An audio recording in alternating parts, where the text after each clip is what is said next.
GL Soni ji Delhi से। राधे राधे। राधे राधे गुरु जी, राधा वल्लभ श्री हरिवंश, आपके चरणों में कोटि कोटि प्रणाम। महाराज जी, मैं पेशे से सुप्रीम कोर्ट हाई कोर्ट में वकील हूँ।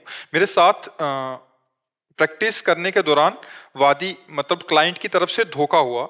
जब किसी क्लाइंट ने मुकदमा सौंपा और कहा कि वो 100% निर्दोष है, उसे मुकदमे में फंसाया गया है, मैंने पूर्ण ईमानदारी से उसको बरी कराया, नीचे से लेकर ऊपर तक, सुप्रीम कोर्ट तक। मगर जब क्लाइंट सुप्रीम कोर्ट में जीत जाने के बाद ये रहस्य उजागर करता है कि कानून अंधा है, उसे कैसे जीता जाता है, ये तो हम जानते हैं।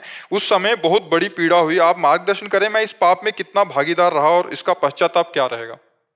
हाँ, वैसे तो मतलब दोषी हम बताया ना, कर्ता प्रेरक अनुमोदन। अब वो छली आदमी, झूठा आदमी, आपसे भी झूठा, तो हमें लगता है कि अगर हम भगवान को साक्षी करके किसी को देखें तो चालबाज आदमी की चालबाजी तो समझ में आ जाएगी, क्योंकि वो धन की प्रधानता रखकर बात करेगा। आप हमारे शब्द पर जाना, चालबाज आदमी, फ्रॉड आदमी जब आपको अपने पक्ष में लेगा तो रोएगा धोएगा, लेकिन उसकी प्रधानता धन होगी। बस पकड़ लीजिए, अगर धन की प्रधानता लेकर के वो आपको इमोशनल भी, तो आप समझ लीजिए कि इसमें फ्रॉड है। और जो सच्चा आदमी होगा वो धन की बात नहीं कर पाएगा, वो उसकी आंखें और उसके आंसू और उसके हृदय में जो शब्द निकलेंगे मुख से, अगर थोड़ा भी आप भजन करोगे तो आपको पता चल जाएगा ये आदमी सच्चा है।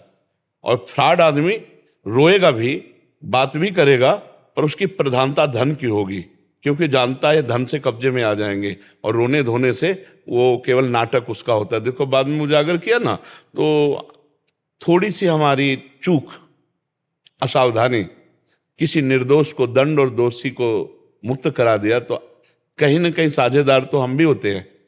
तो हमें चाहिए कि भगवान से प्रार्थना करें, भगवान का नाम जप करें, और हम आगे से किसी भी निर्दोष को दंड हमारे द्वारा ना दिलाया जाए, ये सावधानी रखें। और किसी दोषी को बख्शे ना, चाहे वो रुपए से तौल दे आपको।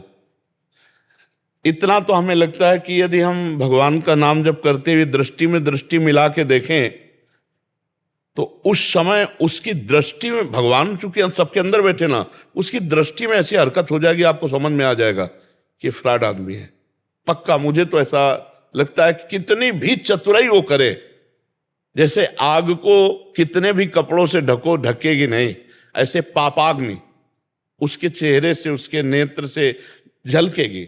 अब चूंकि अपने में भजन नहीं और अपनी भी प्रधानता आ गई, अर्थ, क्योंकि हम वकालत करते ही अर्थ के लिए हैं, अगर तो अर्थ को देखते ही हमारी जो वासना है वो पक्ष ले लेगी उसका, तो हम वो नहीं देख पाएंगे जो देखना चाहिए था। अगर हमारा लक्ष्य है कि हम एक वकील हैं और हमारा कार्य वकालत करके निर्दोष की रक्षा करना और दोषी को दंड दिलवाना, अब आपको रुपया नहीं प्रेरित कर सकता, अब आपके आंख में रुपया पर्दा नहीं डाल सकता। कहीं ना कहीं ये दो प्रकार की चूक हुई, अर्थ की प्रधानता और भगवद विस्मरण, क्योंकि भगवान सर्वसाक्षी दोनों में, आप में भी और उसमें भी विराजमान है। अगर भगवान का चिंतन करते हुए देखें तो निश्चित अनुभव हो जाए, आपको संकेत मिलेगा ये पापी है, ये छलिया है, ये कपट भरे वचन बोल रहा है, और उसकी पहचान हो कि अर्थ की प्रधानता रख करके बात करेगा। तो अब उस भगवान से क्षमा मांगिए, और आगे किसी भी दोषी को कितना भी रुपया दे, बख्शिएगा नहीं अपनी वकालत में। हाँ, जैसे हमको एक बहुत से वकील साहब आते रहते हैं, तो उन्होंने हमसे कहा कि हमारा तो व्यापार ही है ये, तो आपका, हमने कहा अगर व्यापार है तो बुरा लगेगा। अब हम आपसे प्रश्न करते हैं, आपकी बहन के साथ कोई छेड़खानी करे और वो आपके पास आकर कहे कि हम आपको रुपया देंगे, तो आप क्या करोगे? उसको हर प्रयास दंड देने की बात करेंगे ना। लेकिन अगर कोई और की बहन के साथ आप उसे स्वीकार कर लेते हैं, तो इसका मतलब है आप धर्म भ्रष्ट हैं। आप विश्वास मानिएगा, आपके भाई के साथ किसी ने बहुत बड़ा अहित किया और आप जानते हैं, और फिर इसके बाद वो पैसा दे, तो आप मानेंगे क्या? नहीं। लेकिन दूसरे भाई के साथ किया, फिर हम मान जाएंगे। इसका मतलब है आपकी दृष्टि धर्म प्रवृत्ति नहीं है। व्यापार प्रवृत्ति तो मान सकते हैं, लेकिन धर्म प्रवृत्ति नहीं। तो व्यापार प्रवृत्ति से आया हुआ धन आपके परिवार को हानि करेगा, आपकी बुद्धि भी आगे चल करके वासनिक हो जाएगी, आसुरी प्रवृत्ति हो जाएगी केवल धन में, और शरीर छूटने के बाद नरक की प्राप्ति होगी, क्योंकि निर्दोष को दंड दिला। अब जज तो आप जो बोलेंगे वैसी का प्रमाण है, उसके सामने कोई घटना नहीं, साक्षी तो आपको देना है, पूरा का पूरा मतलब आपके ऊपर है। वकील अब आपने छुड़वा ही दिया ना, तो अगर आप साक्षी दे रहे हैं तो जज को तो निर्णय देना ही पड़ेगा, आपके अनुसार देना पड़ेगा, उसको निर्णय नहीं बदलना है, क्योंकि वो वकील के अनुसार ही तो निर्णय देगा। वो ना घटना जानता है ना साक्षी जानता है, घटना और साक्षी आपको पेश करना है, और आपने गलत पेश किया तो पूरा अपराध आप पे आता है ना। अब वो आपको खाएगा ना अपराध, कहीं ना कहीं आपको चोट पहुंचाएगा, कहीं ना कहीं आपकी मानसिकता को बिगाड़ेगा, और बाद में वो कर्म फल आपको निश्चित भोगना पड़ेगा। इसलिए अभी प्रायश्चित कर लीजिए, भगवान का स्मरण, भगवान से क्षमा याचना, और इसका सच्चा प्रायश्चित होगा कि दोषियों को बख्शिएगा नहीं, चाहे जितना रुपया हो, तो हर अपराध क्षमा हो जाएगा। निर्दोष के लिए चाहे स्वयं तुम्हें फ्री लड़ना पड़े, एक दो बार ऐसा भी करो तो अपराध क्षमा हो जाएगा। जान लिया कि ये निर्दोष है, जिसके पैसे भी नहीं है और निर्दोष है, एक बार फ्री लड़ो उसके लिए, एक बार तो ये पाप का प्रायश्चित हो जाएगा। और दोषी को कभी बख्श देना, जैसे जान लिया गया अपराधी है और अपराधी को मुक्त कर दिया गया, तो जितने मुक्त करवाने में सहयोगी हैं उन सबको भागवतिक दंड मिलेगा, एक न एक समय आएगा।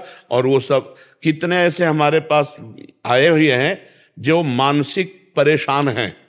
अब ये क्या हुआ क्या, रुपया गलत आ गया, परिवार में घोर अशांति पैदा किए, अध्यात्म बचा सकता है, तो हमें लगता है वो अशांति किसी को न प्राप्त हो। देखो, रोटी कम खाओगे, एसी नहीं चल रही पंखा में रह लोगे, लेकिन दिमाग अशांत है तो फिर कहाँ जाओगे? चाहे एसी में बैठो, चाहे आप जितनी व्यवस्था अच्छी हो, दिमाग अशांत है तो क्या कर सकते हो? हमें लगता है दिमाग अगर शांत है और दिमाग स्वस्थ है तो शरीर अस्वस्थ होने पर भी कोई फर्क नहीं पड़ता, शरीर अस्वस्थ होने पर कोई फर्क नहीं पड़ता। और दिमाग अस्वस्थ हो जाए, ये अधर्म दिमाग को खराब करता है। बुरी दशा आने के पहले बुद्धि बदली जाती है। जहिका विधना दारुण दुख दीन, वही के मत पहले हरलीन। मत माने बुद्धि। सबसे ज्यादा अधर्म का जो दंड होता है वो हमारी बुद्धि को अटैक करता है, हमारी बुद्धि को खराब कर देता है। और बुद्धि खराब तो फिर सब खराब। ड्राइवर अगर नशे में है तो ठोकेगा, कहीं ना कहीं ऐसी जगह गाड़ी ठोकेगा, घटना घटेगी। तो हमारे जीवन का ड्राइवर है बुद्धि, अगर बुद्धि भ्रष्ट हो गई तो सब भ्रष्ट हो गया। तो इसलिए सावधान रहिएगा। और बहुत अच्छी आपके पास विद्या है, आप इस वकालत के द्वारा बहुत से गरीबों का हित कर सकते हैं, बहुत से निर्दोषों को बचा सकते हैं। दंडनीय को, अपराधी को दंड देना ये पूजा होती है, और निर्दोष को बचा लेना ये पूजा होती है भगवान की। तो आप इसे परमार्थ भी कर सकते हो। जब आप भगवान को लेके चलोगे तो निश्चित मानो लक्ष्मी जी कृपा करेंगे ही करेंगे। जब आप भगवान को छोड़ देंगे, केवल लक्ष्मी के लिए चलेंगे, तो लक्ष्मी जी का पर्सनल वाहन जानते हो क्या है? और भगवान के साथ जब लक्ष्मी जी आती है तो भगवान का वाहन क्या है? गरुड़ जी। साम वेद का गान करते हो, अर्थात ज्ञान विज्ञान संपन्न, और भगवान नारायण सहित लक्ष्मी जी पधारें तो शांति बनी रहेगी। और अगर लक्ष्मी जी केवल आई तो फिर उनका वाहन उल्लू है। उल्लू का और दोष है कि दिन में दिखाई नहीं देता, रात में दिखाई देता, अर्थात ज्ञान में वो अंधकार में रहता है और अज्ञान में उसे प्रकाश दिखाई देता है। पापाचरण प्रवृत्तियां उसकी बढ़ने लगती हैं, परिस्त्री गमन, मदिरा पान, पार्टी बाजी, ये सब जब नारायण रहित लक्ष्मी जी आएंगी, अगर नारायण के सहित आएंगी तो धर्मयुक्त जीवन रहता है। तो आप बहुतों की जान बचा सकते हैं, बहुतों का जीवन बचा सकते हैं। जहां तक हो सके आप निर्दोष की रक्षा कीजिए और दोषी को बख्शिएगा नहीं, और यही प्रायश्चित हो जाएगा। जब किसी एक निर्दोष को बचा लोगे तो बराबर हो जाएगा, तुम्हारा प्रायश्चित हो जाएगा, भगवान क्षमा कर देंगे। क्योंकि वर्तमान में तुमने नहीं जाना, चाहे अज्ञान की वृत्ति कह लो या प्रलोभन प्रवृत्ति का, वर्तमान में तुमने उसे दोषी नहीं जाना और बचाने की चेष्टा की, इसलिए कुछ क्षमा की गुंजाइश है। हम सावधान रहें, अगर कहीं ऐसा न हो। देखो, कई ऐसे होते हैं जो बहुत गरीब और दुखी होते हैं, और जब वो निर्दोष दंड पाते हैं तो भगवान की तरफ आह भर के, वो आह जब लौट के आपके पास आएगी वो बहुत खतरनाक होती है। दुखिया को न सताइए, दुखिया देगा रोए, और जब दुखिया के मुखिया सुने तब तेरी गति का होए। इसलिए बहुत डरना चाहिए किसी दुखी को। हाँ, अगर अपराध किया है तो हम दंड देंगे, यही हमारा विधान है, तो हम पूजा हम ये पूजा मानते हैं। अब जैसे कोई बदमाशी कर रहा है, चोरी कर रहा है, और ये 4 डंडे उसके जमा रहे हैं, तो भगवान की पूजा हो रही। क्योंकि वो गलत आचरण कर रहा है, उसकी धुलाई हो रही है, उसके अपराधों का मार्जन हो रहा है। तो ये बात समझना होगा। सत्संग अध्यात्म ऐसा नहीं सिखाता। अपराधी को दंड के द्वारा पवित्र किया जाए और उसकी अपराध प्रवृत्ति को रोका जाए, इसीलिए तो हमारे सब भारतीय विधान बने हुए हैं। वैसे आपकी बुद्धि बहुत पवित्र है जो आप इस प्रश्न को करके प्रायश्चित करना चाहते हैं, नहीं तो प्रायः कौन देखता है। माफी चाहते। उसके बाद मैंने 4 जो है, जो माताएं रहती है, बुजुर्ग रहती है, उनके बच्चे तंग करते हैं, उनको न्याय नहीं मिलता है, तो उनके मैं केस फ्री ऑफ कॉस्ट अपने कॉस्ट से लड़ता हूं। हाँ बिल्कुल ठीक है। हाँ